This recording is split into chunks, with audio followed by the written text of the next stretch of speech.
luego te pones ahí, ¿no? Sí.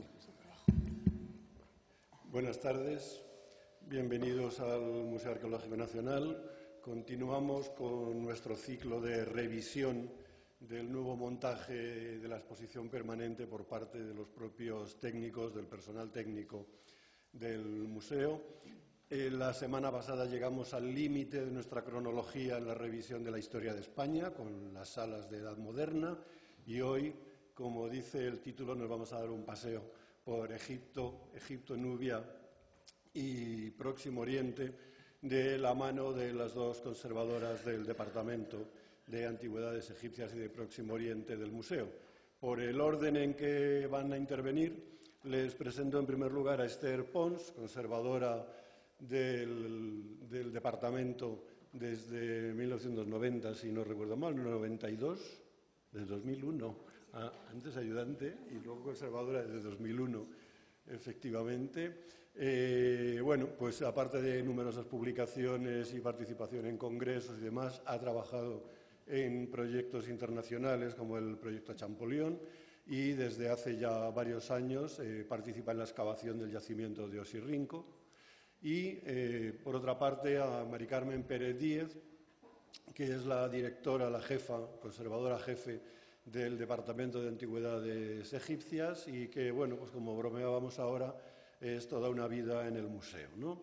Es jefa del departamento desde 1980, solo ha fallado 6 años, del 91 al 97, en que fue directora del museo, entonces tuvo que abandonar sus tareas investigadoras para dedicarse a la gestión, pero a continuación volvió a la investigación en el departamento. Ella es doctora en Historia Antigua por la Universidad Complutense, se formó en Egiptología en El Cairo y en París, y entre otras muchísimas actividades dirige desde 1985 la misión arqueológica que el Museo Arqueológico Nacional tiene en Heracleópolis Magna, en Egipto, pues hasta la actualidad, hasta hace unos meses que acaba de volver nuevamente de otra campaña más de excavación, ¿no?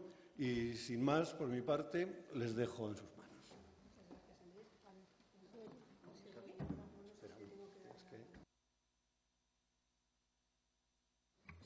¿Ahora? Uy, madre mía.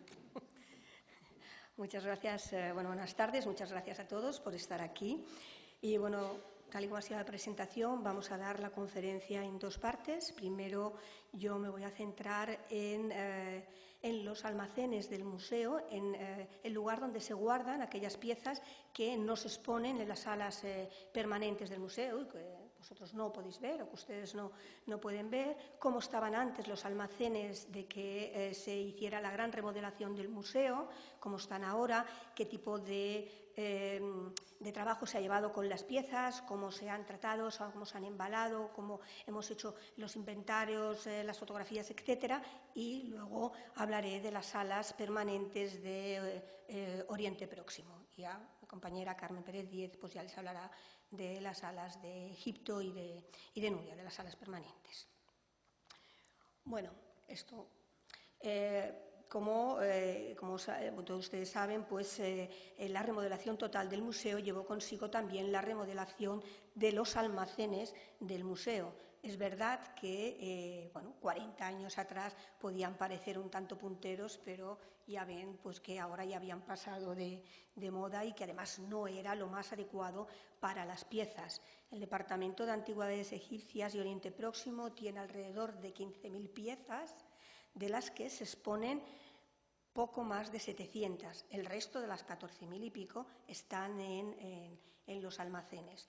Así que cuando se planteó la remodelación total del museo, evidentemente también estaba incluida esta remodelación de los almacenes, no solamente un cambio de ubicación física, sino también un cambio de todo lo que engloba un almacén, desde los armarios, los estantes, el lugar de estudio, cómo conservar las piezas, cómo guardar dichas piezas, etcétera, ¿no? Pero para ello era necesario el traslado de todas y cada una de las piezas que había en el almacén. Es verdad que hemos sufrido varios traslados, porque nuestro primer traslado desde los almacenes antiguos hasta los almacenes definitivos, pues primero sufrieron un traslado a una parte del museo que no había sido todavía, no se había trabajado en ella, y luego ya al final pasaron a los almacenes definitivos, o sea que hubo varios traslados, ¿no? Pero bueno, es una imagen de cómo estaban los almacenes en ese momento, como bueno, pues estas vitrinas de metal antiguas que yo creo que recordamos muchos, incluso en nuestras casas o en sitios así como de almacenes, pues así estaban. Muchas de las piezas pues estaban situadas directamente en las baldas de los almacenes, pero otras en estas cajas de cartón, que es verdad que en ese momento era lo que había, no en absoluto no estropeaba la pieza, pero eran muy endebles y luego la situación de las cajas ya tocaba que se cambiaran, ¿no? Es verdad que estas cajas sí estaban documentadas por número para saber dónde estaba cada una, qué piezas había dentro en su interior, pero lo que se hizo fue cambiar todas y cada una de las cajas por estas cajas, luego verán más, pero estas... No quiero señalarlo. Estas cajas de plástico que son especiales para poder guardar adecuadamente las piezas. Además, en estos almacenes pues había piezas de todo tipo material y ahora no, ahora las tenemos distribuidas, como verán, en diferentes almacenes. Esto es otra imagen de cómo estaban antes, no solamente había estantes, sino también había estos armarios, por lo menos la parte que teníamos en el departamento que no correspondía al departamento de antigüedades, y lo que se hizo fue acondicionar de manera provisional una zona de estudio donde pudiéramos desembalar las piezas o sacar las piezas que estaban en caja, embalarlas en las cajas adecuadas, numerarlas, fotografiarlas. Se trajeron portátiles para poder hacer las bases de datos y poner dónde estaba cada una de las piezas, a qué caja correspondía cada pieza, etcétera, ¿no? Entonces, un momento, esto es para que vean lo que había en el interior de las cajas. Y lo que se hizo, pues bueno, muchas de estas piezas pues fueron solamente a cajas individuales. Y en el caso de que hubiera más piezas en una sola caja, pues evidentemente estaban bien acondicionadas para que no chocaran unas con otras y para que, bueno, se conservaran adecuadamente. Una parte de estas piezas se encuentran ahora en los almacenes de Alcalá de Henares, que la doctora Pérez Díez les mostrará una imagen ya más adelante en su charla, pero el resto se encuentran aquí. Hay alrededor de 130 piezas en Alcalá de Henares, ¿no? Esto, bueno, no solamente fue un trabajo de ambas, sino que fue un trabajo conjunto de gente a la que se contrató a gente. Teníamos también en ese momento una ayudante, Salomé Zurinaga, que ahora ya no está, pero teníamos también gente contratada, entre ellas Rebeca Menéndez, pero bueno, más gente. Desde aquí les damos las gracias a todos y cada uno de los que trabajaron, porque realmente fue un trabajo, a veces complicado, fue un trabajo duro, arduo, y que al final pudieron, embalar más de 14.000 piezas, ¿no? Y adecuadamente inventariar y documentar todas las piezas.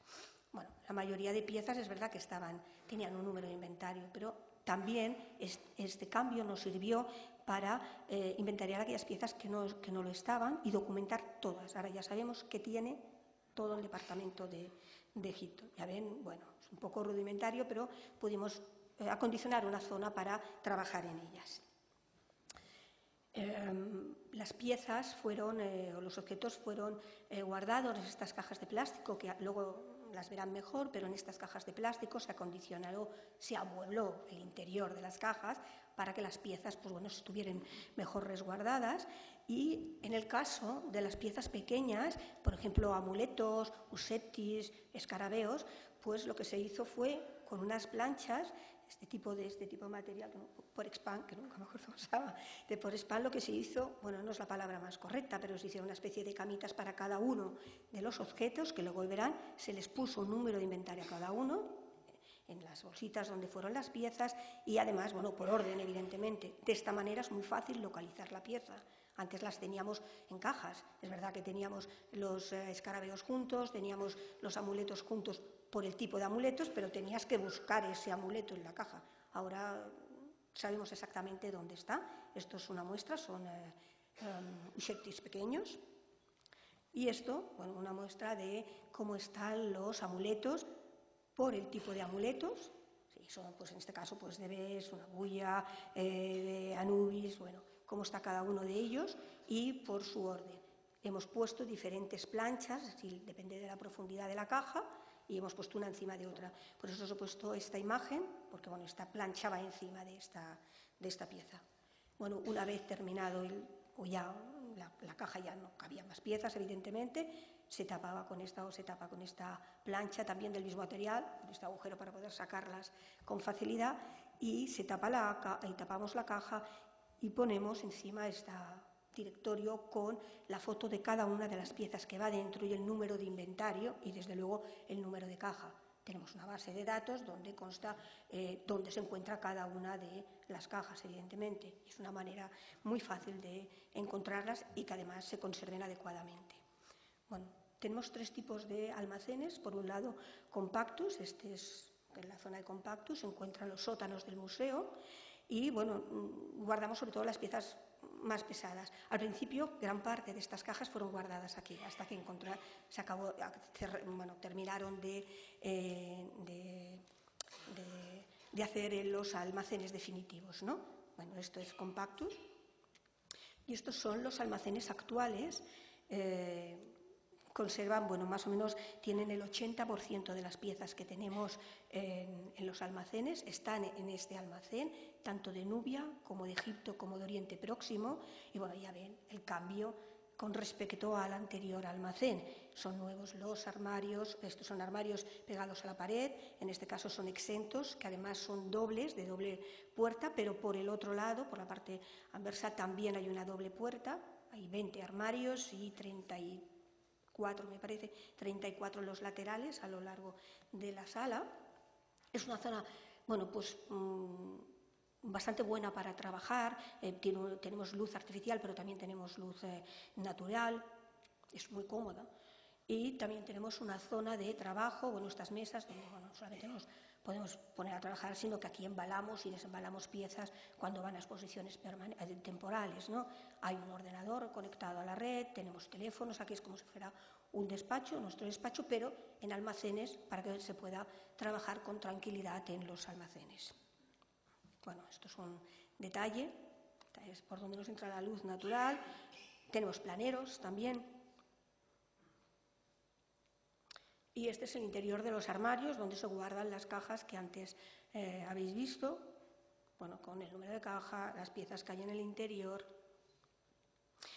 Y este es el tercer almacén, es un almacén destinado solamente a material orgánico. Aquí se guardan las momias humanas y las momias de animales, se guardan el material de las piezas de madera, como los ataúdes, las esculturas. Se guarda también los tejidos coptos, los tejidos de Nubia, material vegetal, como bueno, tenemos utensilios pues, de fibra. Bueno, todo este material orgánico se guarda en este almacén, que tiene estantes. También tenemos una zona también para estudiar. Bueno, tenemos esta mesa, pero hay otra mesa en un lado, ahora verán una parte de la mesa. Tenemos estas vitrinas especiales para las momias, con estos fanales, sobre todo para las momias que no se han expuesto, y luego para aquellas, tenemos 2 momias en este almacén, y luego para el traslado. También verán una imagen en la conferencia de Carmen Pérez-Díez, en la que verán cómo se puede trasladar las momias. Las ruedas, pues evidentemente, son muy útiles para ese traslado y luego se pueden dejar tal y como están las momias sin necesidad de volver a hacer otro cambio. Bueno, este es visto todos los estantes, más cajas con material orgánico. En un principio lo que hicimos fue vendar todos los ataúdes y ahora ya, envolver los ataúdes y ahora simplemente con un material inerte, un papel inerte, están cubiertos pues, para que no cojan polvo y no se estropeen. Entonces, uno de los tapaderas de ataúd. Estos son los estantes y el único armario que hay con puertas, donde guardamos quizás lo que es lo más, más delicado, ¿no? Y que se guarda en esta zona. También tenemos estos archivadores donde guardamos, estos planeros donde guardamos los tejidos coptos y los tejidos de Nubia, que tenemos una colección bastante importante. Y les muestro esta imagen, es la imagen de la momia que tenemos, tenemos 2 aquí dentro. pero para que vean que algunos materiales, todos los materiales necesitan un adecuado control de temperatura y humedad. Estos son los aparatos que controla el Departamento de Conservación y Restauración. Cualquier movimiento que se refleje en estos aparatos se refleja en los ordenadores, por supuesto, va directo a los ordenadores, pero también las momias llevan aparatos particulares para ellas, ¿no? Bueno, este es uno de ellas. Las tenemos cerradas, yo le he abierto, pero la momia está cerrada, simplemente por necesidad. Y con respecto a las salas de Oriente, las permanentes, bueno, este es el aspecto que tenían. No podemos hablar de sala porque era la sala 14, pero solamente teníamos 2 vitrinas. Yo creo que quien ha estado en el museo antes de la remodelación se acuerda de cómo estaban antes. Teníamos 2 vitrinas largas, una sobre Mesopotamia y Siria, casi todo eran cerámicas, recipientes cerámicos. En una pared teníamos 2 ladrillos de Nabucodonosor, de fundación, y una vitrina dedicada a los bronces del Uristán, que tenemos alrededor de 80 bronces del Uristán, ¿no? Y teníamos esta vitrina y una única, expuesta esta única escultura, esta cabeza de Gudea. Bueno, evidentemente en los años, muy bien, bueno, sí. A partir de, cuando se decidió la remodelación, pues hubo que desmontar, por supuesto, todas estas piezas. La mayoría de estas piezas van a la exposición permanente que está ahora. Tenemos más o menos unas 550 piezas de Oriente Próximo, de muy buena calidad. La mayoría son cerámicas, muchas de ellas con decoración pintada, pero están enteras. Y hay expuestas en total 100 piezas, distribuidas en 5 vitrinas, 5 o 6 vitrinas. Bueno, evidentemente, antes de colocar las piezas en las salas de exposiciones permanentes, en las nuevas salas de exposiciones, era necesario la restauración y limpieza de todas aquellas piezas que iban a ir a la exposición. Bueno, esto es un detalle de una de las piezas que peor estaba y había que exponer, y bueno, para que vean cómo se fue restaurando poco a poco. Pero de hecho todas las piezas se han limpiado, aquellas incluso que estaban completas y estaban bien, que no necesitaban una restauración integral, también se han limpiado. Desde aquí, pues gracias a todas las empresas que han participado y desde luego también gracias al Departamento de Conservación y Restauración que le ha dedicado también su tiempo, mucho, por cierto. Bueno, esta es la sala de Oriente Próximo, he señalado. Corresponde, es una sala, más bien es una especie de pasillo, tampoco nos vamos a engañar, que comunica o que da acceso a la sala de Egipto y a las salas que nos corresponden a nosotros de Egipto y Nubia. Hemos tratado evidentemente de que se viera lo menos posible qué tipo de sala es. Hemos conseguido en una parte, en otras no. Las vitrinas se encuentran a lo largo de este pasillo, es decir, distribuidas en todo este área. Y el recorrido se entraría por aquí y luego, se iría hacia la izquierda, se haría este recorrido, es un poco luego así, y se entraría por aquí.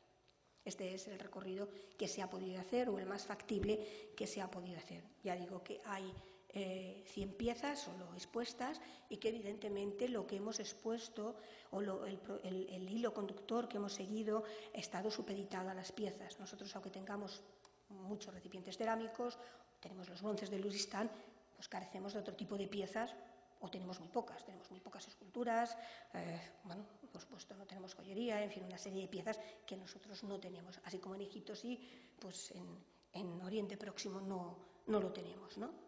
Bueno, este es el inicio, cómo se comenzó a montar esta sala de Oriente Próximo. Bueno, este sería esta parte de aquí, esta que le muestro, que este es el inicio, cómo se empezaría a montar.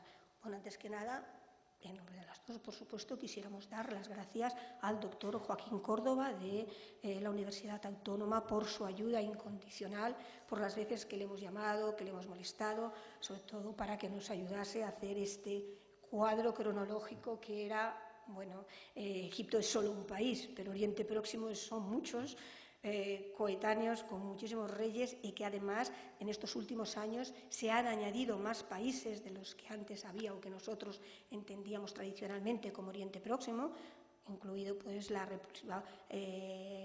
toda la zona del Yemen, que no existía, y todos estos países que antes pertenecían a Rusia, Kurdistán, Turkmenistán, todos estos también están, ¿no? Entonces, bueno, fue un trabajo complicado, arduo, de intentar hacer un cuadro cronológico lo más, entre comillas, sencillo posible, no solamente para nosotros, pero de manera especial para la persona que vaya a visitarlo. Pero aún así sabemos y somos conscientes de que puede representar algo complejo. No son las 30 dinastías de Egipto, ¿no? Pero bueno, yo creo que creemos que más o menos lo hemos conseguido. Luego lo verán mejor, también un plano de la zona, un interactivo hecho por la empresa López Linares, que trata de los viajes de los españoles en Oriente Próximo. Bueno, esto es parte porque evidentemente las piezas todas van acompañadas, todo este conjunto de piezas, pues de otra serie de material, desde paneles, dibujos, fotografías, el vídeo. Tenemos un cuadro que ahora verán, maquetas, cartelas. Algunas cartelas llevan imágenes para que se vea cómo la pieza, cómo se utilizaba la pieza en la antigüedad. Pues bueno, esto es el mapa. Un panel explicativo con un dibujo y evidentemente vamos explicando con las fotos, con imágenes un poco para que sea muchísimo más entendible. Este es los predios culturales que era lo que les contaba y poco a poco se han ido reduciendo porque eran realmente muy complicados. Y dando la vuelta a lo que el mapa que antes han visto, pues en una de las paredes, la pared frontal, tenemos este cuadro que fue realizado por Pellicer en 1877 y que en el fondo es una recreación de lo que le contó Rivadeneira, que estuvo en esta zona, en Tiful, y que fue con el gobernador de Luristán y cómo el pueblo de Luristán lo recibió. Pues esto él se lo explica a Pellicer y él hace una recreación. El cuadro no es del museo, pertenece al Ministerio de Administraciones Públicas, pero lo tenemos en depósito, esperemos que para siempre. Y sí, porque realmente es un cuadro bonito y que ilustra cuál fue ese viaje, cómo fue esos primeros viajes de los españoles en Oriente Próximo. Dentro de viajes de trabajo fueron viajes también de aventura, de aprendizaje, etcétera, ¿no? Les muestro esta imagen. Ya dando la vuelta, aquí estaría el cuadro, pues ya dando la vuelta, donde se enseñan la vitrina a las escrituras, a los textos cuneiformes.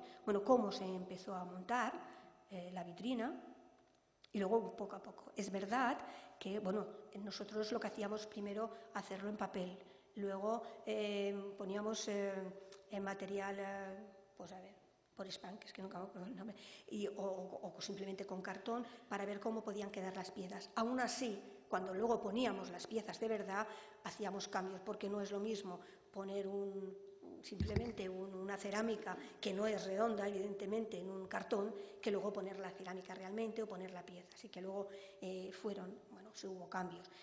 Con el caso de las cartelas, lo mismo. Primero las poníamos en papel para ver qué impresión nos daba colocadas todas, pero luego los cambios también evidentemente se hicieron, ¿no? En el caso de los sellos se hicieron sellos de silicona, improntas de silicona, que son las que ven aquí. Y les he puesto esta imagen, luego ya iríamos por aquí, daríamos la vuelta por detrás y ya nos meteríamos en las salas de Egipto. Porque, a pesar de todo, de cómo ya pensábamos cómo íbamos a poner todas las vitrinas, las bases, los pedestales, etcétera, muchas veces hacíamos un cambio en el último momento porque veíamos que no era factible o que no nos acababa de convencer. Esta es la imagen inicial de cómo queríamos poner estas piezas. Pues al final hicimos un cambio. Como ven, no está situada la misma, porque era mucho mejor para los visitantes verlo de esta manera que del otro. Nos pareció que era mucho mejor, pues nosotros hicimos un cambio. Eso luego en la práctica vas viendo que lo que piensas que va a ser rápido a montar una vitrina, porque ya lo tienes todo estipulado, luego dices, ahora no, y que estás mucho más tiempo del que pensabas. Y estas dos imágenes, las cartelas sencillas son las que ponen casi todos los museos, el tipo de objeto, el material, la cronología, la procedencia, pero nosotros también acompañamos algunas cartelas con texto explicativo más complejo, e incluso con una imagen donde se puede ver para qué servían o el uso que se le daba. Esto es una imagen está en el Museo de Berlín, pero en el fondo es para que se vea cómo se ponían estos conos funerarios, ¿no?, en Oriente Próximo. Y lo mismo, pues en este caso de la cabeza, pues para que se vean que es la cabeza de Gudea y, bueno, explicativo de quién era este personaje. Bueno, la mayoría son piezas cerámicas, recipientes cerámicos, pero es verdad que primero hablamos de Mesopotamia, Persia y finalmente de la península arábiga, que ahora lo irán viendo. Bueno, como ven, los recipientes cerámicos tenemos más en almacenes, pues no solamente están en muy buen estado de conservación, sino que tienen pues una decoración muy rica. Y luego además tenemos, bueno, el tipo de pico característico de esta época. Esto es la vitrina de los bronces de Luristán, que ya he dicho que teníamos bastantes bronces de Luristán, y lo mismo en el inicio, como poníamos las cartelas, y bueno, estas agujas, que aunque al principio parece que son muy fáciles de colocar, pues también costó, porque poníamos unas, luego otras, no nos gustaban, bueno, finalmente se colocaron. Un momento del montaje de las piezas de la península arábiga, la verdad que del Yemen tenemos pocas piezas y hemos expuesto 2, pero bueno, para que vean que realmente pues bueno, es un montaje delicado, que se necesita especialistas y que no siempre se tarda el tiempo que se necesita. Era una pieza que, aunque parecía es rectangular y es un bloque, parece que se va a sostener, bueno, pues la base no es del todo estable y se tuvo que hacer un pequeño acomodo para que en la base, para que la pieza no se cayera. Bueno, esto es como está ahora. Esta es la otra pieza que tenemos, realmente no tenemos muchos. También tenemos algunas maquetas, como el templo de Persépolis o el templo de Telucair, y desde luego, aunque no corresponde al departamento como tal, sino a la difusión, se ha puesto pues estos puntos en todas las salas del museo, en muchas salas del museo, para ciegos, porque está en braille también el texto, y luego para cualquiera que quiera tocar las piezas, porque son reproducciones, ¿no? Pero sobre todo, especialmente, para las personas invidentes. Bueno, las 2 últimas imágenes de esta sala, le pongo un poco, porque bueno, primero para que vean que realmente cómo es esta sala así larga a modo de pasillo, porque en el fondo, bueno, yo creo que todos estarán con nosotros que están un poco desangeladas. Nosotros nos gustaría que con el tiempo se pudieran poner imágenes, fotografías en las paredes, grandes fotografías de excavaciones o de resultados de las excavaciones de misiones o españolas o extranjeras, pero sobre todo de aquí, porque el trabajo que han realizado durante muchos, muchos años grupos de españoles, sobre todo en zonas pues bueno, difíciles, ya sabemos cómo se encuentra hoy Oriente Próximo, difíciles, complejas, complicadas, y que bueno, que ahora en algunos sitios ya no se puede excavar, pues creo que no solo enriquecería la sala como tal, sino que sería un merecido reconocimiento a todos los que han excavado, trabajado y han ido allá, se han dejado horas, horas y ojos trabajando y dándonos el resultado que hoy tenemos. Bueno, este es el otro lado de las paredes, bueno, la otra parte, y muchas gracias.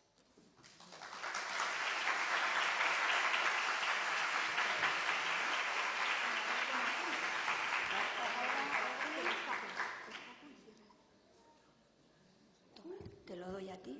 Sí.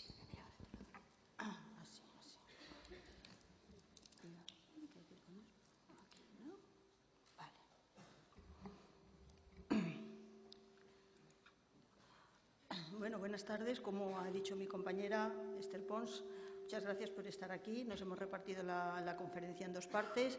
Yo voy a dedicar a explicar las nuevas salas de Egipto y Nubia, el montaje, el científico, tal como lo concebimos.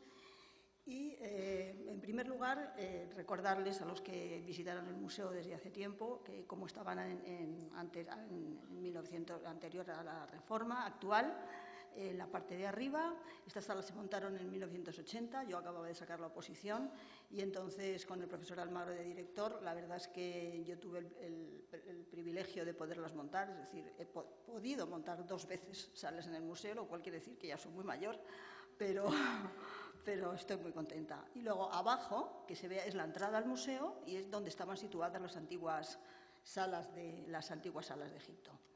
Aquí otra vista, desde luego que se viera la amplitud, bueno, para que recordemos un poco cómo estaban.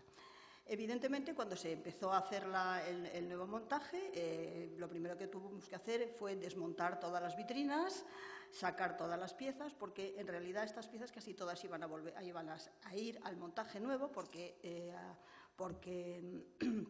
eran las más importantes, a pesar de que se han añadido algunas más, o sobre todo se han sacado algunas que no habían estado expuestas hasta ahora. Como lo ha contado mi compañera, se hizo lo mismo que en los almacenes. Todas las piezas se embalaron, se documentaron, se metieron en cajas, se guardaron. Hay alguna que hasta resultaba divertida cuando estábamos allí con la famosa mano de momia, que es la que más éxito ha tenido siempre en Egipto, y venían a verla todos los niños. Ahora no está expuesta, pero para que se viera. Y de allí las piezas fueron a 3 sitios. En primer lugar, pasaron a la exposición de tesoros del museo. Luego, otra parte fue llevada a lo que eran las antiguas salas de prehistoria, donde se colocaron unos armarios, las piezas se trasladaron allí, y la gran mayoría pasaron a formar parte de una exposición que se llamaba Egipto, Nubia y Oriente Próximo, que fue itinerante y estuvo en 4 ciudades españolas, porque prácticamente casi todos los objetos estuvieron en la exposición. Se hizo un catálogo especial para ello, porque también nos daba pena que, como iban a estar guardadas y nos las pidieron, pues se decidió que se iban a ir para allá. Esto abajo es ya la sala prácticamente totalmente desmontada. Las piezas grandes se embalaron también, se colocaron en una serie de cajas más grandes, evidentemente. Todas se documentaron con su fotografía, como también ha explicado Esther, y se llevaron a Alcalá. En Alcalá Meco tenemos un almacén donde están depositadas todas las piezas grandes. Evidentemente esto está ordenado, está controlado por el Departamento de Conservación. Cada poco tiempo vamos allí. Claro, está bien, pero el problema que tiene es que si luego queremos ver una pieza de estas, pues siempre es complicado, porque tienes que pedirlo con tiempo y tal, pero bueno, cuando se tiene que hacer, pues se tiene que hacer. La verdad es que está todo muy bien documentado y se sabe dónde está todo. Con las momias hicimos un poco lo mismo. Esto es como estaban colocadas en las salas antiguas, las 4 juntas, con su fanal por encima. Durante 30 años no se movieron, con lo cual la conservación fue estupenda, porque no sufrieron nada. O sea, aparte de que tienen que tener una humedad y una temperatura, pero como no se movieron, pues bueno. Y nos las llevamos, en la primera, sacarlas de allí, cuando desmontamos la sala, a lo que hoy día son las salas nobles. Ahí se montaron unas estanterías con unos humidificadores y un control de temperatura y de humedad, y se colocaron de los pedestales donde estaban antes, aquí, se llevaron a las vitrinas que también ha enseñado Esther. Antes se colocaron aquí y durante algún tiempo estuvieron colocadas en este almacén, que en este momento, bueno, son las salas nobles, pero que se adaptó para guardarlas. Claro, como la distribución como la obra se hizo en 2 partes, cuando estábamos en el sur teníamos que llevarlo todo al norte, y cuando estuvimos al norte lo llevamos todo al sur, y luego ya nosotros tuvimos la suerte de ser las primeras en montar, y entonces fue más fácil porque nos evitamos un traslado. Esto es todavía en las salas nobles, y cuando ya se decidió que ya podíamos llevarlas a su almacén de orgánicos, pues se hizo el traslado en sus vitrinas. Se subieron en unos almacenes y se colocaron en el almacén de orgánicos que hemos visto antes. Aquí están las 3 momias antes de pasarlas a la exposición permanente, con los ataúdes, etc. Menos una, esta, la de Tarremechembat, la de Nespamedú, que se llevó al Instituto de Alipc, donde se restauró, se hizo un estudio completo de la misma. Y bueno, pues esto está publicado. Hay un cartel ahí donde da todos los datos de todas las pruebas que se le han hecho, que nos pareció pues muy bien, porque ahora mismo se ha quedado nueva. Evidentemente también, como ha contado Esther, se restauraron todas las piezas. Una parte se llevó al IPC, otra parte se hizo aquí. Han intervenido muchísima gente, y también se lo queremos agradecer, porque realmente ha sido muy, muy interesante para la conservación de las piezas y la exposición, etc. Pasando ya directamente a lo que es el montaje, enseguida tuvimos que trabajar en el montaje, ver las salas, nos dieron los planos. Y si quieren ustedes más detalles, en el boletín del Museo Arqueológico Nacional, en el número 32, tenemos unos artículos que hemos hecho Esther y yo, donde se explica con detalle. Entonces, ahora vamos a hacerlo un poco así. Si quieren ir, están en Internet, ¿verdad? Están y pueden verla en el número 32. Entonces, los puntos claves que había que centrarse cuando nos empezamos a pensar en el montaje era qué queríamos contar, cómo lo íbamos a contar y qué esperábamos conseguir, teniendo siempre en cuenta que todo debía justificarse en función de su destinatario, el público. Se trataba de presentar lo que los museos gestionan, que son conocimientos, a través de los objetos. La finalidad inmediata era dialogar con ellos, provocar una capacidad de inquietar y requerir una respuesta al visitante. Las salas egipcias fueron las primeras, y de Oriente fueron las primeras en montarse. Esto tiene sus ventajas y tiene sus inconvenientes, evidentemente, porque, bueno, al ser los primeros tampoco tenemos mucha experiencia, pero también teníamos más dinero, o sea que en ese aspecto fuimos más privilegiados. Pero les quiero decir ahora mismo que el proyecto general del museo condicionó mucho el montaje de estas salas, y ahora los vamos a ver. No eran, las salas que nos asignaron no eran ni mucho menos las mejores, 1, 2, 3 y 4, porque como verán eran casi, una es un pasillo, son largas y estrechas y difíciles de montar, pero bueno, a alguien le tenían que tocar, y por cronología y por espacio pues nos tocaron a nosotros, y entonces bueno, pues bien, ¿qué le vamos a hacer? Nos hubiera gustado una cosa más amplia, pero esto es lo que hay, o sea que iba en el montaje general. ¿Qué es lo de las, bueno, como verán, estas son las salas antes de montar, tienen mucha madera y en los suelos y en los techos, un material que es bastante ajeno a la cultura egipcia, pero claro, esto forma parte, ¿no se oye? Vibra. Ah, vale. A ver, ¿así mejor? Sí, vale. Pues tienen madera en los suelos y en el techo, y este es un material que es poco característico de Egipto, porque hay poca, pero bueno, como es todo el museo tenía que estar así, pues tuvimos también que asumirlo. Las ventanas que tienen aquí permiten la entrada de una gran cantidad de luz natural que puede dañar los objetos. Hay algunas que dan a las calles, otras que dan y claro, los cristales dan reflejos, y esto también hubo que estudiarlo. La sala 33, que es la primera, es todavía más complicada, larga, estrecha, con unos grandes ventanales y con una luz natural que podía incidir directamente sobre los objetos. Oye, ¿no? Había que tapar los vanos, evidentemente, por tema de conservación, y propusimos, en principio, a ver, ¿se oye mejor ahora? No. Ahora sí. A ver, ¿cómo es? A ver, ¿mejor ahora? Sí, vale, pues vale. Bueno, teníamos que tapar los vanos y intentamos colocar unas cortinas de color crema, la que tienen abajo a la derecha, que son estas vitrinas y estas cortinas son las que están en el Palacio de Carlos V, en la Alhambra, que están montadas por el mismo arquitecto de aquí, por Frade.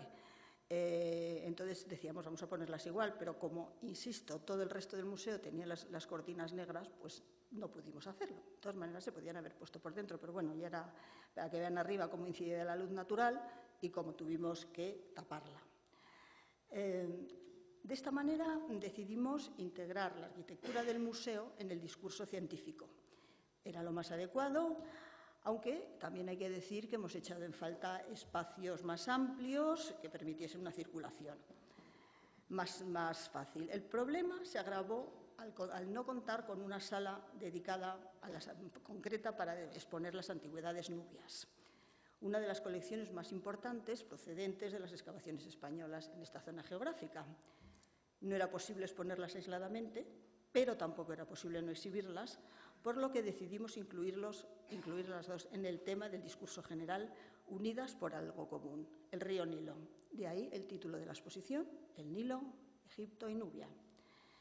Evidentemente, y desde el principio, fuimos conscientes que en el pasado hubo contrastes entre la cultura egipcia y la nubia, por lo que era inevitable poner de manifiesto estas diferencias.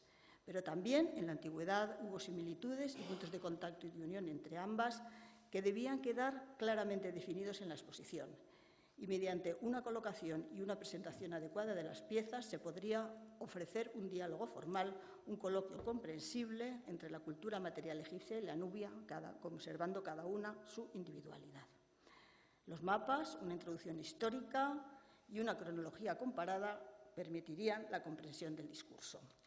Se propusieron 2 colores diferentes para que se entendiera la procedencia geográfica de cada las piezas: amarillo las egipcias y marrón claro las nubias. Antes de comenzar la instalación definitiva se realizaron pruebas y ensayos con vitrinas ficticias donde se colocaban piezas o se colocaban réplicas. Aquí tienen la vitrina con todo el personal de EMTI y con nosotros. En este caso estuvimos siempre presentes y siempre lo que es la colocación interior de las vitrinas sí que participábamos absolutamente y directamente cada día. Aquí tienen otra, que es la del Nilo, la vitrina del Nilo, que, bueno, pues para que vean cómo en algunas ocasiones cuando la pieza estaba en restauración, estaba fuera, pues entonces pues hacíamos alguna maqueta para colocarla. La escenografía tendría que acompañar y explicar el discurso científico.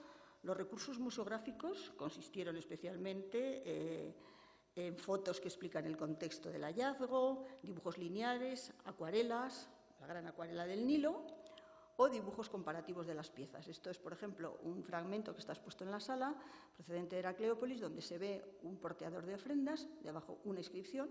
Entonces hicimos un dibujo colocando encima piezas originales para que se vieran cómo eran, de dónde las habían sacado. Es decir, aquí tienen una, no lo veo muy bien, aquí, esto es esto, la flor, el cestito, el cesto.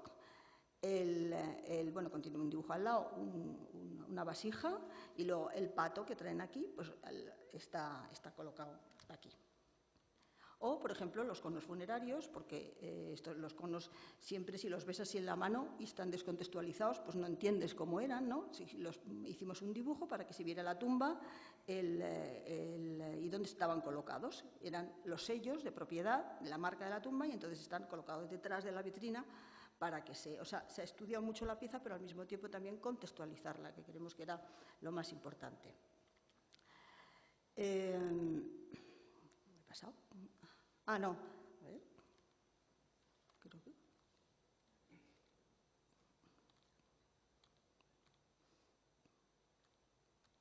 Un momentín, porque ¿dónde están? Ah, sí, perdón. Ya. Vale. La introducción a las salas egipcias debía dedicarse a las fuentes del conocimiento, es decir, lo que Ashman llaman las huellas y los mensajes. Las huellas corresponden a excavaciones arqueológicas en las cuales el museo está directamente implicado. Por un lado, las excavaciones en Nubia y por otro, las excavaciones en Heracleópolis Magna, hasta que se realizan en la actualidad y son las que yo dirijo. Estas piezas proceden del reparto de los hallazgos de las excavaciones, que se podía hacer hasta 1980 y después ya no se ha vuelto a hacer. Lo bueno que tienen estas vitrinas es que son totalmente intercambiables, es decir, si queremos cambiar las fotos, las cartelas y tal, porque de Nubia tenemos muchos objetos que están guardados y se pueden volver a cambiar, y de Heracleópolis aquí esto puede ser como el lugar donde se muestren los últimos hallazgos, porque las excavaciones siguen anualmente. Se ha puesto todo lo que procede de una excavación, las piezas, las fotos, los dibujos, las publicaciones, que es absolutamente esencial, porque si no publicas no sirve absolutamente para nada excavar, porque que lo sepa yo está muy bien, pero eso no es. Y este es el inicio. Y luego los mensajes que son los textos que nos informan de hechos diferentes. Evidentemente, como verán, tienen detrás el color amarillo y el color marrón, cada uno definiendo el sitio geográfico. Egipto, y a la derecha, bueno, yo lo veo a la derecha, no sé si ustedes lo verán. Sí. y a la derecha Nubia. Entonces, tenemos todas las escrituras con el dios Tot, patrón de la escritura, luego el jeroglífico, el cursivo, hierático, demótico, copto, penoítico, paleonubio, griego. Aquí tenemos que cambiar una cartela, por cierto, ahora que está aquí Miguel Jaramago, que ha vuelto a leer esta estela y ha hecho una corrección de la lectura y tenemos que cambiarla porque hay que hacerlo. Eso es. Entonces, cuando empezamos a montar las vitrinas, y empezamos a montar ya la sala esta 33 que han visto, tuvimos algunos problemas. Como verán, la entrada 33 está prácticamente cerrada por este plano de Egipto y Nubia. Quería enseñarles un poco cómo es el montaje arquitectónico. Se puso esto, que se tapó luego con un techo amarillo, y debajo las vitrinas. Bueno, esto ha hecho que la verdad es que se pierda la perspectiva de la sala. No queda, la verdad es que no queda muy bien. El director que está aquí me ha prometido que las vamos a quitar, o sea que insístanle que vamos a quitar simplemente lo que es la estructura, o sea, es decir, luego el mapa lo ponemos a un lado para que quede la sala despejada. Entonces, estamos esperando hacerlo porque en realidad ni es muy costoso ni es muy complicado.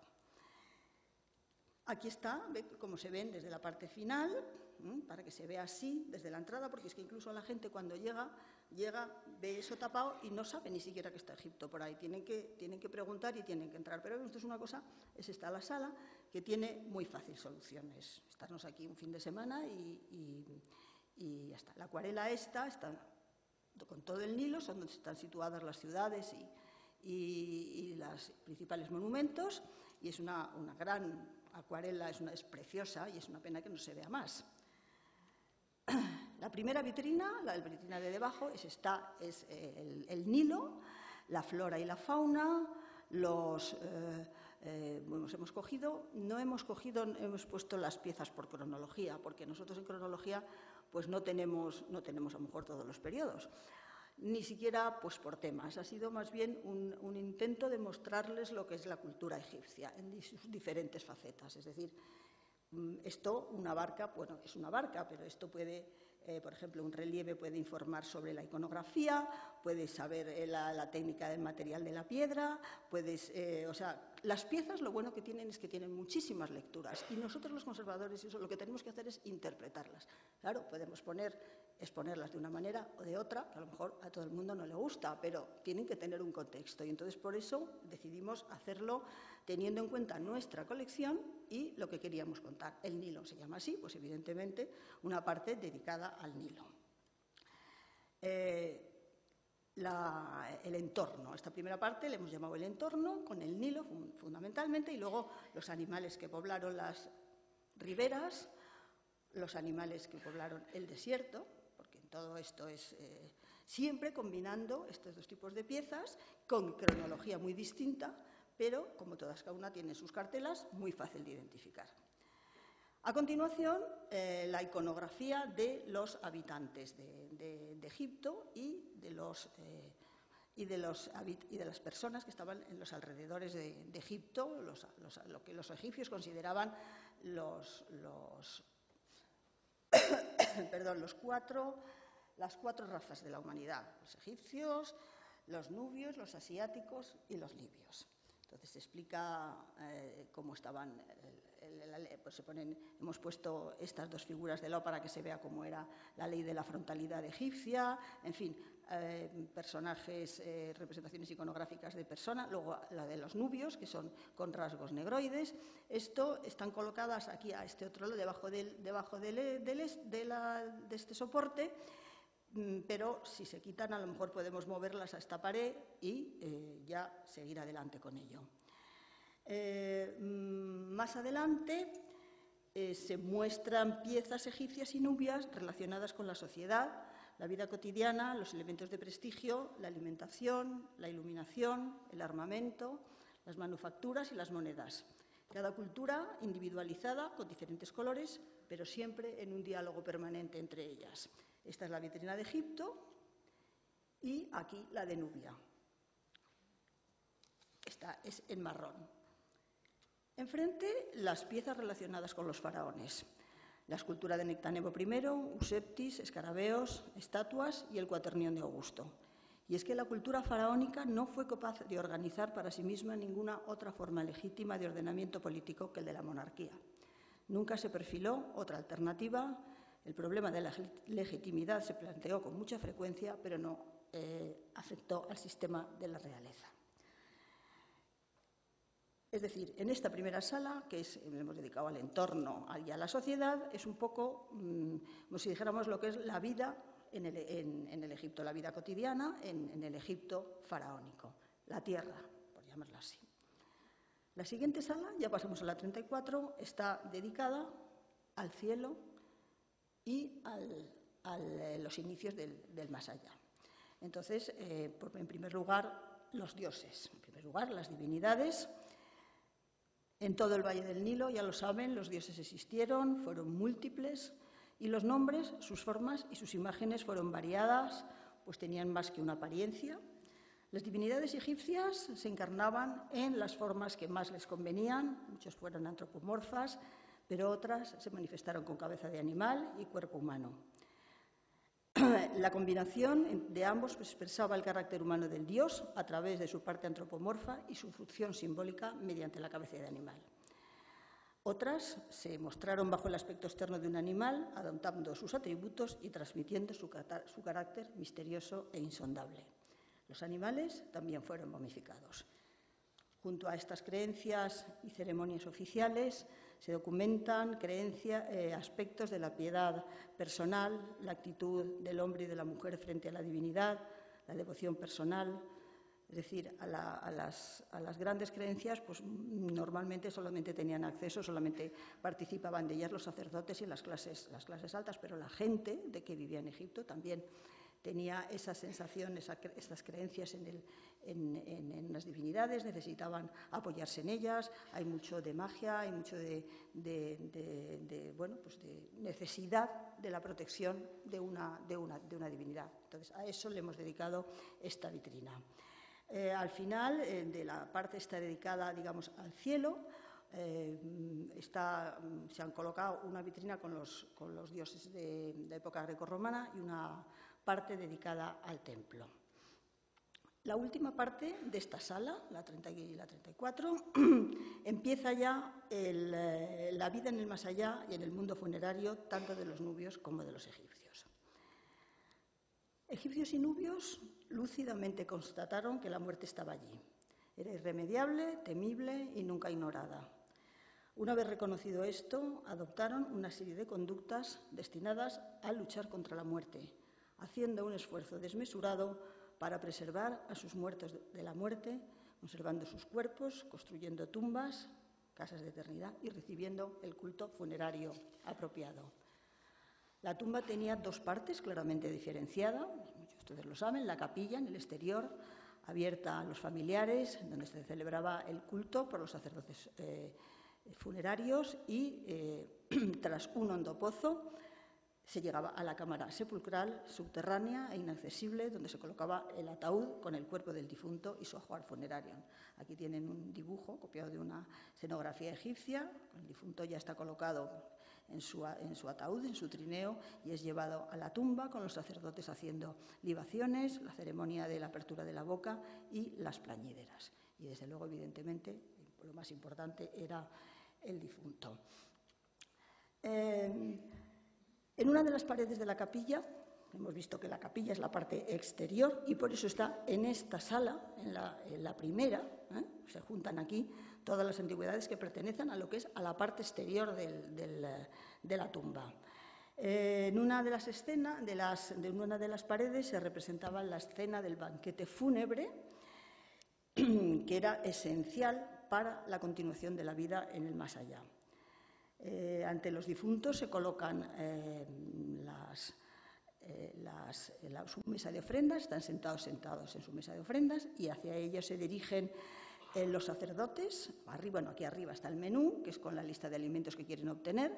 Los sacerdotes, Y luego los porteadores de ofrendas que traen ante la mesa, que están aquí donde están sentados, porque este fragmento, aquí esto es una cosa curiosa, procede de la división del reparto de excavaciones entre Egipto y Nubia. Entonces, una parte está en Madrid y otra parte está en el Museo del Cairo. Yo he intentado que nos la dieran y me dijeron, si te pones pesada, lo que hacemos es reclamar la tuya. Les dije, bueno, pues por lo menos si pudiéramos hacer no sé, un molde o algo para poderlo... Como tenemos los dibujos y todo, pues se ha podido reconstruir. Y si además he hecho un audiovisual muy, muy bonito, los audiovisuales... La verdad es que ha sido fantástico trabajar en ellos porque hemos sido muy, muy libres, muy creadores, hemos tenido mucho contacto con los que lo han hecho. Y en la pared occidental se colocaba lo que es la llamada falsa puerta, que separaba el mundo de los vivos del mundo de los muertos. Y ante ellos la mesa de ofrenda. Al situarse todos estos elementos en la capilla y, por lo tanto, en el exterior, los familiares podían acercarse y recitar las fórmulas escritas que estaban aquí para que el difunto obtuviera los bienes mencionados. Entonces, las falsas puertas marcan el espacio y la división entre los vivos y los muertos. Por eso están aquí, porque ya la sala siguiente, la sala 35, se va a exponer todo lo relacionado con lo que hay en las cámaras funerarias. Para mantener el cuerpo intacto, que era el soporte del alma, lo momificaban, también lo saben, el cadáver era bañado en el agua del Nilo, se extraían las vísceras, se colocaban en los vasos canopos, se vendaba, se colocaban encima las mallas o cartonajes. Sin embargo, nunca podemos olvidar que son personas y que la exposición siempre ha de hacerse con respeto, manteniendo la dignidad del ser humano. Decidimos colocarlas en lugares que no fuesen de paso obligatorio, porque incluso en una reunión de ICOM hubo una discusión sobre si debían exponerse las momias egipcias o no. Había mucha gente que decían que no. Los egipcios y muchos que estábamos allí decíamos que bueno, que tampoco pasaba nada mientras se hiciera bien. Entonces se llegó a una especie de conclusión que bueno, pues que se pusieran en un sitio lo más dignamente posible expuestas, evidentemente, y que si no se querían ver, pues que no se vieran. Entonces aquí lo hemos hecho también, se han colocado en un sitio donde tú tienes que ir a verlas si quieres, pero si quieres pasarte las momias, pues no las ves. A pesar de no conservarse en el museo un ajuar completo, ya les digo, estamos ya dentro de la cámara funeraria, de la cámara sepulcral. Planteamos recrear una cámara sepulcral con objetos originales pertenecientes a las dinastías 21, 22 y 26 de distinta procedencia. Era necesario mantener la sensación que se experimenta en Egipto. Para ello, el techo estrellado debía situarse justo encima de la cámara, integrado en la arquitectura. Aquí la verdad es que también ha habido un poquillo de problemas porque no sé si es que no lo entendieron, no lo entendió muy bien el arquitecto, no nos expresamos o no le dio la gana, porque aquí se hizo esta vitrina, el techo tenía que estar aquí, a esta altura. El caso es que, bueno, ha quedado ahí arriba, entonces se desvirtuó un poco la idea esta de entrar en la cámara funeraria, pero esto sí que ya no tiene arreglo. Entonces esto ya es desmontar mucho y bueno, ha quedado así y ha quedado así. En el interior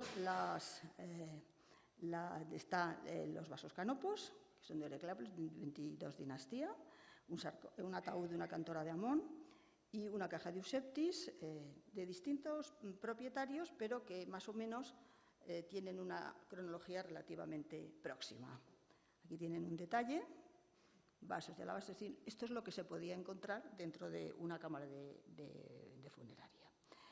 El museo conserva una serie de ataúdes egipcios de gran importancia y calidad y teniendo en cuenta que son las mejores piezas del museo y de la colección y que siempre se exhibieron exentos, nos hubiera gustado tratar de colocarlos de forma aislada, pero debido de nuevo a la falta de espacio, pues no ha podido ser. Algunos sí, pero otros, pues, por ejemplo, ha quedado en la pared.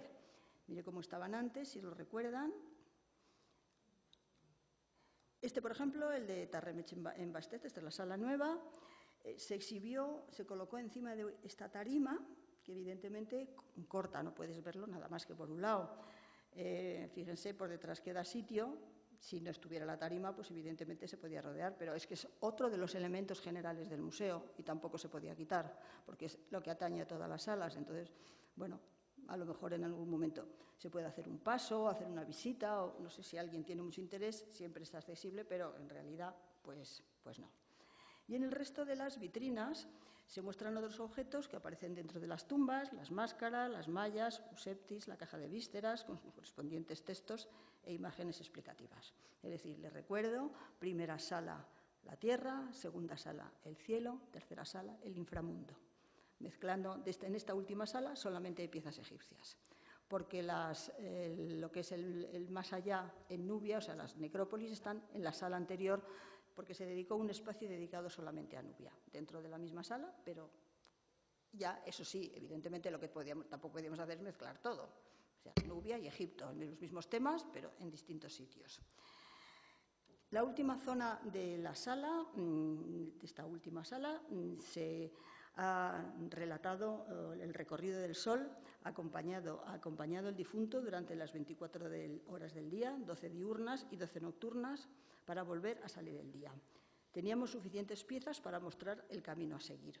Una estela con la presencia de Ra, en su barca cruzando el cielo, un ataúd donde el individuo atravesaba las 12 horas del inframundo subido a la barca del dios Sol, que está aquí.